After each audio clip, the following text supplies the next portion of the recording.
Hey everybody, Tim here with the Season 2 finale of Discovery. It is the two-part episode, Such Sweet Sorrow, which is kind of an interesting concept for the title, just because parting is such sweet sorrow. You got the whole, Romeo and Juliet thing. But overall, it's a big twist for the end. It's weird because, I didn't mean for it to sound that way, but, a lot of people have complained about Discovery. How does nobody know about the ship? How do we not know about Michael? How do we not know about this? Everything like that. And by the time we get to the end of this, they actually kind of answer all of those questions, and they make a big twist. It's kind of surprising. So, like usual, start from the top, work my way down. You guys are going to have to deal with me a little bit. It's going to be a long video, and I've been sick for a week, so I'm really struggling here. One of the things that I think is really interesting is that, it's not a direct sequel, but this is basically, it ties right into the short treks. We saw in one of the previous episodes with Saru's homeworld and stuff, we saw some of that in the short trek episode, and then, they did some flashbacks to that and everything. They mention it in the previously on, but, if you didn't watch the short trek, you're going to be like, who is Poe? It's just this random alien that Tilly's friends with, but the short trek episode actually explains all of it and shows how they meet and everything. So I was actually kind of surprised that a big twist for this episode, having Poe come in and kind of save the day, actually, is brought in from the short trek. So I thought that was really great. I really liked it. And if you didn't watch it, then at least there's the previously on. But I'm wondering how many people didn't watch it and just watching this, and they're like, I don't remember that on the previously. Whatever. The whole self-destruct thing's interesting. I like how they have to do it by palm rather than just by voice. And that's kind of been a matter of debate as I've been watching all of these. How many people does it take? Who is important enough to do it? Who's not? But stuff like that. One of the things I've been talking about is, how is there holographic communications in this? Well, evidently because of Control, that's going away. And even Pike says, no more holographic representations, ever. So, that alone, okay, so that answered that question. I was complaining about it, and now it's gone. And it's kind of interesting. I will totally admit, I complained about some of this stuff, and this two-parter answered some of those questions. So I was a little bit ahead of myself, but then again, them doing that is not something that you usually see in TV, which kind of totally rhymed. Anyway, so we got the destruction failure, the shields are up, so they can't even shoot torpedoes over there. So obviously the sphere wants to protect itself at this point. So they come up with the only plan that makes sense. If we can't, blow it up, let's just keep it on Discovery and send Discovery to the future, which is the big twist for this series. We find out that if Dr. Burnham didn't send those signals, then Michael had to, which is something that we had talked about before. It was Michael that was doing it, but she kept saying, I don't know what signals you're talking about. So, I like the scene where they're all talking about, well, how do we do it? And, so we blow up the supernova. And everybody's just that will kill, millions of people. And Saru's like, what? You said no bad idea. Or, no, Giorgio is you said no bad idea. That's a bad idea. Don't say that. So stuff like that. We see the fifth signal, which is at Zahia, and Tilly knows Queen Poe. Again, that's the whole shout out back to the short trek, and Poe's great. She's such a great character. Reno and Poe bouncing off of each other was amazing. And she's like, I like you. I like you too. So stuff like that was just adorable, and I really liked it. Stamets' line that we only have now was a little renty for me, because that's most people know that Anthony Rapp was one of the main actors from Rent, and that's the whole thing about Rent, is now is all you have. All you have is today. And his line of, we just have now. There's no time, it's just now. I was like, that's a little too much of a shout out for me. The scene with everybody writing goodbye letters was heartbreaking. It was really sad. Seeing Pike back in yellow was great. Once again, I think he should have been in yellow the whole time. That's just me. Reno seeing her death was a little sad. That she's you know what? I'm just going to take care of it. And this is how it's going to be. So stuff like that was really great.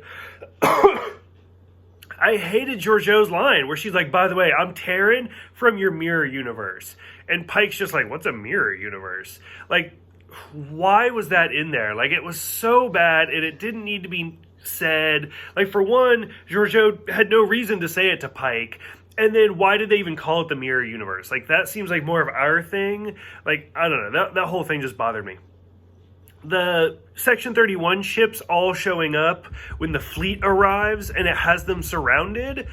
Again, it kind of actually bothered me because, like, you see Discovery and then the ships go around them perfectly in a row. And it's very 2D thinking. And I've known a lot of people over the years that have, like, had problems with Star Trek because you never see two ships, like, off kilter communicating. They're always, like, perfectly, like, lined up.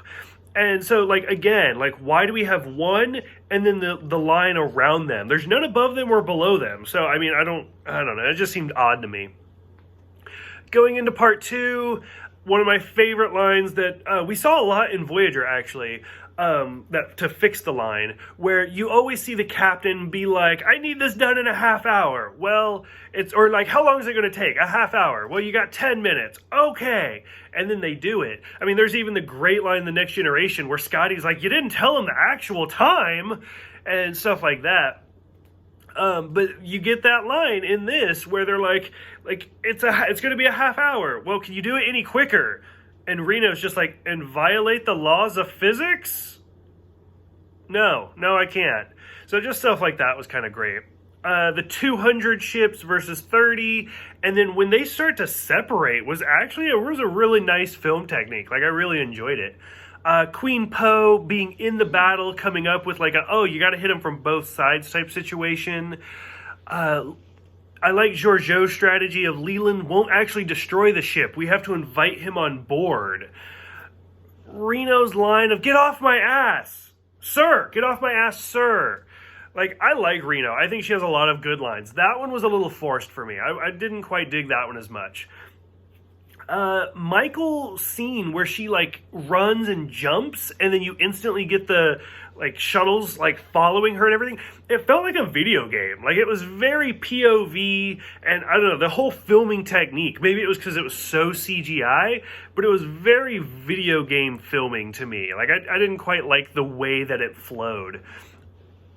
The Baul ship show up, but of course it ends up being Saru's sister, and then the Klingons come back to also join the battle, and this is where we finally realize that Michael not only made the previous jumps, but she did it to get to this moment. So it's almost a paradox. Like, how did they come? Because there were signals. Why were there signals? Because they needed them to come type situation. Dr. Culber comes back on Discovery, which is great. Saw it coming, but that was actually filmed really, really well done. Now, let's see. So here's where it really gets interesting. Now, I've made a lot of complaints throughout the season, and I will admit it, that some of them were, like, probably earlier than I should have done. But, as I said before, I'm not used to this type of filming technique, and I can totally admit when I'm wrong. Like, I have no problems with that, because, I mean, I'm married. Like, I admit that I'm wrong all the time. So, like, to know in that the end is going to be a bunch of these pieces makes some of these episodes better. And I almost kind of, if I don't remember any of this the first time I watched it, so I almost want to rewatch it again to like, oh, okay, now it makes more sense type situation. And I'll kind of explain it as I go. So the first jump was to Jet Reno's ship, where we found the asteroid, or no, we didn't find the asteroid, where we found like the material and we found Reno. So that made sense. Jump 2 was the planet with the asteroid coming at it. That one still bugs me. I need to rewatch that one because in the camera footage, you see the Red Angel there during the World War III thing where like the whole church is picked up and moved. So I get Jump 2 was to bring them to that point, but it still didn't explain how they got there. So that's still a little, like, I'm missing something there. So if one of you guys realized it, let me know because I'm missing that one. The rotating fight where we see Leland and Georgiou is kind of great. Like it's a classic film technique. They've done it for years, but it's still really well done. Like as they're trying to keep up in the rotating thing. Jump 3, Saru's homeworld, again, makes sense because now we're friends with them. Jump 4, the Klingon planet, again, it makes sense because now we've made more peace with the Klingons. And then finally, jump 5 that we just saw in the last episode, Zahia, is, hey, now we have Poe on our side. So the 5 jumps have brought everybody to this point, and so now it makes sense. Cornwell dying was unnecessary, in my opinion. Like, they blow the shit out of the Enterprise. But I don't know, I feel like her death was unnecessary. I didn't really like it. Spock and Michael have finally made peace, but his engines are dead, so he has to stay put. Did anybody think Spock was leaving? Like, I don't think anybody thought that. So that was just kind of null. Like, we get it. He's staying here. Jump 6 was to get everybody to the wormhole, so that way we all know where we're going. It's like the beacon, almost like a lighthouse. Leland demagnetized. At this point, I'm so over Leland in control. Like, I just don't care anymore. Like, it's a Borg wannabe, and I'm not digging it. And then finally, Discovery's gone. Like, Discovery is now somewhere in the future, 950 years, and it's an impressive ending. To go from there, we see everybody being questioned about what happened. Of course, everybody's going to keep a secret, and they're like, so Section 31 needs a radical overhaul, which basically means we're going to hide it even more. So now not everybody knows about it, which kind of makes sense because we don't see it again really until like Deep Space Nine. It is now like treason to ever bring up Discovery. So anybody who knows about Discovery can't talk about it. Anybody who knows about the crew of Discovery can't talk about it. So it's like, why didn't Spock ever talk about his sister? Well, it's treason for him to do that. So again, it's a little bit of a cop-out. Like, it seemed really far-stretched to be like, anybody that brings up this really famous ship's in trouble. Well, you know what? Discovery wasn't a classified mission to begin with. Like, a lot of people knew about the ship. So I don't know. That one seemed like, I get it, you had to say something, but it was a little bit much. Spock being shaved was great. He finally actually looked like Spock. And then finally we got jump number 7, the last one in the beta quadrant, to let them know that they made it safe. So, I don't know. Overall, it was a really interesting season. I like this season a lot more than the first season. The first season was rough for me because I didn't like the Klingons and I didn't like the Mirror Universe, so I didn't care. This one was more enjoyable. Like, I did have a lot of complaints that I admit I was wrong about. Like, the whole sphere, I complained a lot in that episode, in that review. Okay, now I get it. We never hear about the sphere again because the sphere is now 900 years in the future. Some I still think are a little valid, like why we have the people on the planet from 200 years ago. Still don't get that one. Leland as a villain, not much. Like, I didn't find Leland as a villain very compelling, nor did I find, like, May as the villain very compelling. Like, they both were more, like, to justify, means to an end. Like, without it, we wouldn't have gotten here, but, like, May, I just thought that whole storyline was so dumb. Like, I didn't like it. And then Leland, again, like, it was like a Borg ripoff. So, I don't know. I don't know how I would have done it different, but I don't get paid to come up with those ideas, so that's up to other people. But I definitely would have, like, thrown out a different idea than hey, what if we had artificial intelligent robots pretending to be people?